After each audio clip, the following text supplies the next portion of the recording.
Hey guys, how's it going? Hope you're doing well. My name is Crown, and today I'm going to read you some very interesting stories that I hope that you're gonna love. And now, without further ado, let's go!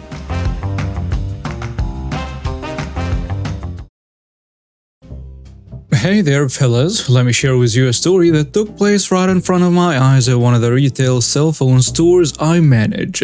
Believe me, this tale of sweet revenge is something you'd find worthy of your time. So this all happened just a few hours ago. I run this store and you know how it goes with these places. We have these demo phones out for customers to mess around with. The funny thing about these phones, they are locked down, worthless pieces of plastic and can be used as real phones. But every once in a while we get these dimwits who stroll in thinking they can just snatch one and make a quick getaway. Well, today was one of those days. It was a typically quiet afternoon. We usually have 1 or 2 employees on the floor, and this day was no different. One of my guys was on lunch break, so we had only 1 employee minding the shop. And then in walks these 2 dudes. The first guy starts acting all interested, asking questions about our phones, playing the role of an eager buyer. The second guy, on the other hand, was checking out our demo phones, but in reality he was planning to swipe one off the security stand. Now, my employee was no pushover. As soon as he saw this guy trying to take one of our demo phones, he turned and gave him a hard look. But this thief was not one to back down easily. In a flash, he grabbed the phone and made a run for the door. It was unbelievable, I tell you. But here is where it gets interesting. My employee, the hero of our story, did not hesitate for a second. He lunged at the thief, tackling him right there in the doorway, and the 2 of them went down in a tangle, trading punches like it was a street brawl. I couldn't believe what I was witnessing. It was a scene straight out of a movie. The scuffle continued just outside the store, with my employee doing his best to hold on to the thief. Meanwhile, the other guy was frantically trying to pry the stolen demo phone from his friend's grasp. It was chaos, and I was torn between calling the police and rushing out to help. But fate had a little surprise in store for our would-be thief. As they wrestled on the ground, something remarkable happened. The thief's pocket gave way, and out tumbled a set of car keys. My employee, quick thinking as ever, seized the moment. He grabbed those keys, sprang up, and dashed back into the store. With trembling hands, he locked the store's door and called the police. It was a real adrenaline-pumping moment, I can tell you that. The thief, probably realizing he had just lost round in this unexpected fight, made a run for it, leaving his body and the stolen demo phone behind. The cops arrived shortly after and they were in for a bit of a surprise. They checked out the demo phone and had a good laugh, knowing it was as good as worthless. But the real kicker was what happened next. They used the car keys my employee had so brilliantly snagged to locate the thief's 2016 Honda Accord, parked just a few blocks away. I couldn't help but smile as I watched that car being towed away. The thief might have walked away with a silly plastic demo phone, but he lost a valuable asset in the process. It was a beautiful twist of fate, and justice was finally catching up with him. The story doesn't end there though, my friends. The cops had an easy time identifying the thief thanks to the security cameras in the store. They put out a warrant for his arrest, and I have no doubt they will catch up with him soon. So yeah, there you have it, a tale of sweet revenge that unfolded right at my store. I can't help but chuckle every time I think about it. The thief thought he could outsmart us, but in the end he just made a fool out of himself. And I'll always remember the look on his face when he realized he had lost his precious car keys. It was a small victory, but it sure felt good. So here's to my quick-thinking employee, to karma catching up with those who deserve it, and to the satisfying feeling of justice being served right here at our little cell phone store. So this all went down when I was around 14 or 15 years old. My mom had hitched herself to this guy who had a son from a previous marriage. A dude in his mid-20s who lived life like a wandering hippie. We'll just call him Step Bro for now. Now Step Bro and his gang would make a pilgrimage to our house about once a year. They would roll in, do mountains of laundry, smoke enough weed to fill a hot air balloon, and basically treat our place like their personal commune. They even managed to forget they left the gas burners on once, which could have been a fiery disaster. But let me rewind a bit and set the scene for you. I was your typical teenage girl, completely obsessed with my clothes. On that day, I had a pile of laundry sitting in the dryer, and among these were these amazing corduroy pants that I had only worn once. I adored those pants. They were like my secret fashion weapon, making me feel cool whenever I put them on. So imagine my shock when I walked into the living room and saw Step-Bro proudly parading around in what can only be described as a shabby cape. My eyes narrowed and I immediately recognized the material. "Are those my pants?" I exclaimed, dumbfounded. Step-Bro, always a calm one, looked at me and shrugged. "They were in the laundry, man. You know, like finders keepers." I was beyond furious. Those pants were expensive and they were mine. I expected Step-Bro's dad, my mom's husband, to step in and do something about it, but nope. He just sat there unfazed. My mom was angry too, but she tolerated these annual invasions to keep her marriage intact. Now, I was hell-bent on revenge, but Step-Bro had nothing of value due to his bohemian lifestyle. Then, I remembered overhearing my parents having a heated argument a few weeks prior. My mom had mentioned that Step-Bro had fathered the child a couple of years ago and he hadn't contributed a single penny to support the kid.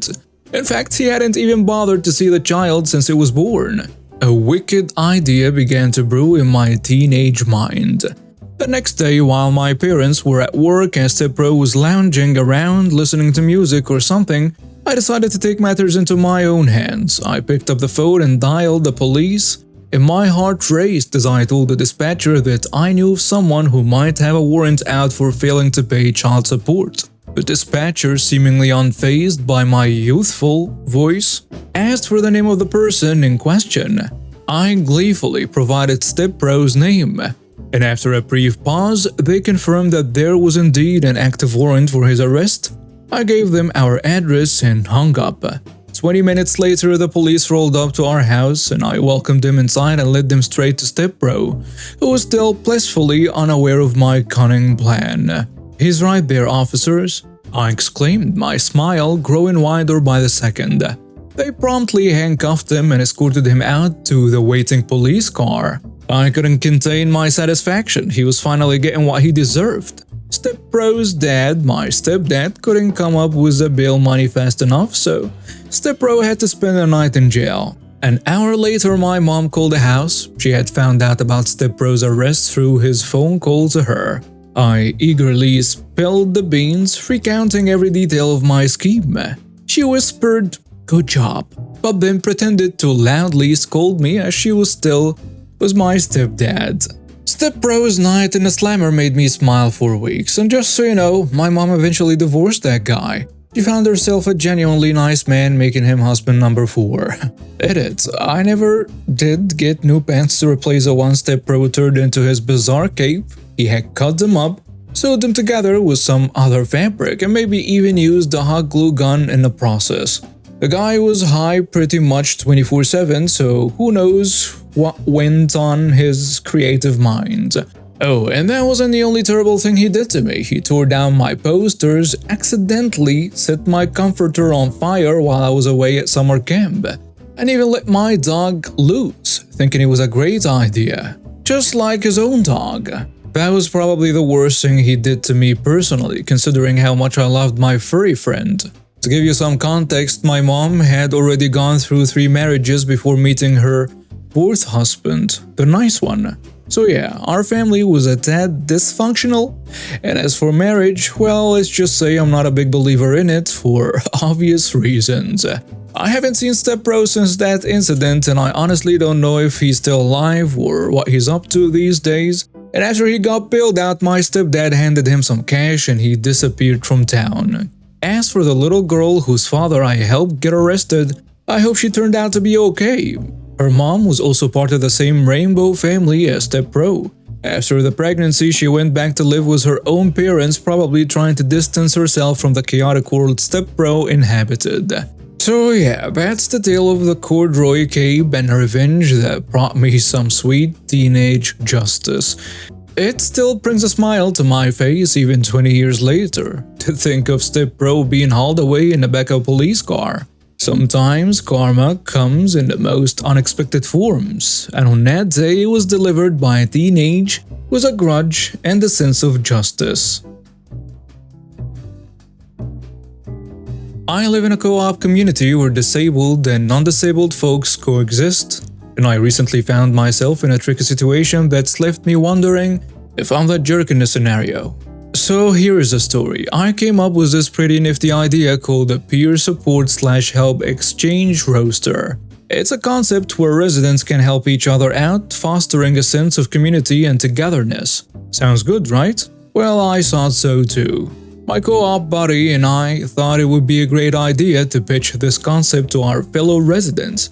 We scheduled a meeting to share our idea, gather feedback, and maybe even secure some funding from our social fund, which we all chip into at the beginning of the year for group activities. Now, the day of the big meeting, my wheelchair decided it was a perfect time to give up on me. My battery was on the brink of quitting and I could barely move. To make matters worse, my co-presenter and I had agreed to show up 15 minutes early to set up. But thanks to my slow-moving wheelchair, we were running late. By the time we finally reached the meeting room, the meeting was on the verge of starting, and there I was, stuck outside. My co-presenter, who was walking ahead of me, did not hold the door open or give a helping hand. She let it slam shut in my face. Ouch. I gestured for her to hit the O2 door opener, which was on her side of the door, you know? One of those buttons that makes life easier for people like me. But instead of lending a hand, she pretended I wasn't there and didn't say a word to anyone inside about me being stuck outside. She told everyone that I couldn't make it because of my wheelchair problems. So when I finally found someone to help me open the door, people were finally surprised to see me there. Imagine their faces when I finally rolled in, trying not to make a scene. Later on, my co-presenter confessed to me that she did it on purpose. She said, "Why would I tell them? You already made us late. I wasn't going to allow you to disrupt the meeting any more than you already did."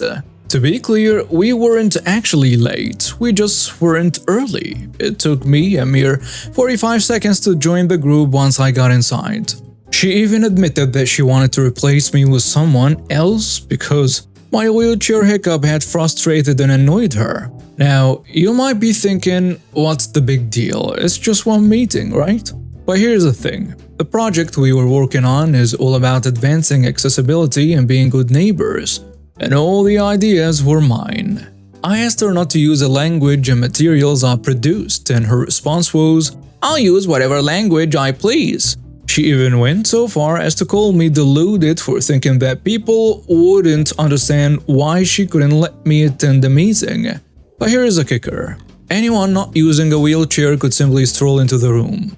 I was the only one she could have kept out in that manner. Now, I am left feeling pretty upset about this whole situation. It feels unfair and underhanded, and I'm torn about what to do next. Part of me wants to let our other neighbors who attended the meeting know about what she did. But another part of me thinks that's pity because it all happened months ago. She only just admitted what had happened. And I still did get to attend most of the meeting. So dear Redditors, I'm at a crossroads here. Am I the jerk for wanting to expose her bad behavior even if it means potentially damaging a project that could help other people with disabilities? Should I swallow my pride and try to work things out with her to salvage some hope of progressing a cause I genuinely believe in? I'm eager to hear your thoughts and advice on this situation. Thanks for lending an ear or an eye in this case, and I look forward to your input.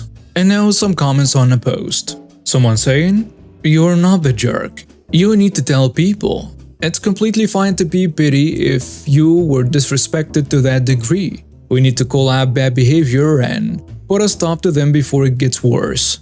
Everybody wants to avoid conflict, which will enable that person's behavior even more." Another commenter adds, "Not the jerk. this is some of the worst ableist bullying I have ever heard. People need to know. She weaponized the inaccessibility of the space against you in a meeting about accessibility. If this happened in a group of which I was a part, I would absolutely want to know. Your co-presenter should have no part in this group. Appalling. A third commenter goes with, "You're not the jerk. Your neighbor is very wrong for this. I can't even imagine the ignorance of someone that would allow the door to close in your face intentionally. I think you owe it to yourself and your community to let it be known what she did and how she spoke to you later." The reason I say that is because this woman is clearly not the right person to be involved in a project such as this. I believe she wants to have control of the project simply to be in control. She has shown she's not that caring about the people who will benefit from the project, and I strongly suspect that she will go out of her way to ensure that the only benefits to be gained are ones that she approves of or puts in a good light. This happened a few years ago now when I, 22 female, was 18 and still living at home. My mother's in 65 was and still is a raging narcissist and a control freak. In a way, I can't really blame her since she grew up practically looking after her siblings, but it's something that's slowly destroying our family life. I was diagnosed with high-level ADHD when I was 19, which explained a lot of difficulties growing up. But this is a backstory to why my mother is terrified of me touching her stuff. My mother had this hatred for things not being done her way, to the point she would go through her friends' and family's trash to rip up posts and stuff with names on, because people will find your address if they look through the bins. If they are looking through my bins, they are already outside my house, so I don't think they need my address, to be honest. But she would move everything of mine, put it away in places it doesn't live, shove it in bags, go into my room to try to tidy it away, and I lose things, break things, don't have enough clothes out, and so on. It was endless and I was growing angry. My father is an enabler, so he would always defend her even when he knew she was wrong. What tipped the scale was a seemingly normal day. When I cook, I usually clean a little as I go along, but do the bulk after I finish eating.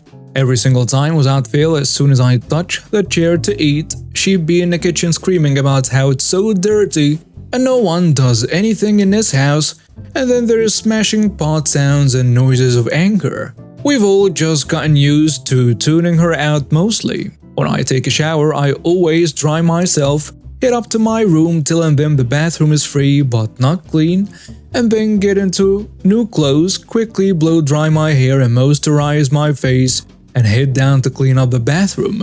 But during this, we usually start hearing screaming, shouting, comparing herself to a slave, no one respects her house, and so on and so on. Every single time she wouldn't even need the bathroom, she'd just enter it to complain. This time, however, she brandished my shampoo bottle in my face, screamed about how if I didn't put things away fast enough, I was in my room maybe 10 minutes, then she kicked me out because she was fed up of tidying everyone else's stuff up. No one asked her to. After she's been on her feet all day at work, she logs books on a computer and she refuses to retire. Cue malicious compliance. For 4 long weeks, I put everything away, and I mean everything. Everyone else's stuff got put away and put on their placemats. I moved things around to their proper places, I put things away when she was mid-using it, work stuff she left lying around got put back into her pile of papers, her clothes dumped outside her room, blankets folded and stacked when she went to the toilet, spices and foods back on the top shelves. My mother is around 5'2", so she struggles to reach things sometimes, whereas I'm 5'9", so can easily pop things out of her reach. Also bottles, jewelry, glasses, pots, pans, everything was put away. For some reason, I loved it. It seemed to scratch an itch in my brain whenever I got bursts of motivation to do it. It took a month before she basically told me to F off doing it. She'd lost multiple things, kept having to call for help reaching stuff, sort through her papers and ask me where I moved things. All I said to her was, "Do you see how annoying it was now?" and closed my bedroom door. I moved everything back the next day when she was at work and she thankfully stopped nagging. Well, for the most part, that's a progress. One day I was busy buying groceries and the like, so I parked in this one parking spot and not even 2 seconds later this guy pulls into the space next to me. I soon got out of my car, a Hyundai from 2008 powder blue secondhand. This dude shoots out of his car and scrambles to where I am. Looking around in my car, he finds nothing wrong with it. His car was a Mitsubishi Triton complete with front and rear bull bars. Something wrong? I asked him. No, I just thought I may have scratched your car. Sorry for that, just kinda in a hurry. This dude had the nicest attitude you'd ever expect from someone built like John Cena, but to me, he seemed like a teddy bear with muscles. I go about my shopping and he does the same, not paying any mind to the strange events that happened just now. So I finish my shopping and when I get to my car, I find I have been parked in by a silver Toyota Corolla, not the new one. I can see that the woman is still in the car, so I put my groceries in the trunk of my car and tap on her window. Winding it down, she glares at me with the eyes of a typical Karen. Can you please move your car? I want to go home now. Well, you can wait. Didn't anyone teach you manners? I was now agitated. At this point, I was not really in the sharpest mood, but this woman just snapped at me as if I was a dog. I didn't wait too long as the same man was seen pushing his car toward his car. The minute he got to his car, Karen sprang into action. Do you have any idea how long I waited? Karen asks him. And you are? I don't feel the need to tell you my name. Get out of this parking spot now. Well, you can wait. As you can see, I still need to pack my stuff. You can do that later. I need this parking space.